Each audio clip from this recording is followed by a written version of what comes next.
আমার কাজের জায়গায় এক বয়স্ক কাকা কাজ করে আমাদের সাথে।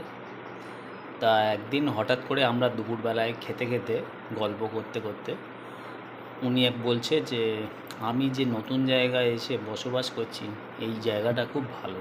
ব্রাহ্মণপাড়া, সবাই সবার সাথে কথাবার্তা বলে, মেলামেশা করে, একে অপরের বাড়ি যাতায়াত আছে। কিন্তু আগে যে পুরনো জায়গায় থাকতাম আমরা, ওই পাড়াতে কেউ কারোর সাথে চলতো না, কেউ কারোর সাথে কথা বলতো না। ভালো কথা। আর হ্যাঁ, হতেই পারে, সেই জন্যে তোমরা চেঞ্জ করে নিও। এখন বলছে যে একটা না মরা পোড়ানো বাড়িতে নেমন্তন্ন পেয়েছি। আমি জিজ্ঞেস করলাম, কি বলছো কাকা? মরা পোড়ানো বাড়িতে নেমন্তন্ন মানে? এরকম তো শুনিনি এর আগে কোনো দিন। তখন উনিও বুঝতে পারেনি যে কী কথা বলতে কী বলে ফেলেছে। বলে, আরে না না, একজন মারা গেছিলো, হ্যাঁ, তার সেই উপলক্ষে শ্রাদ্ধের নেমন্তন্ন আছে, তো সেখানে যেতে হবে।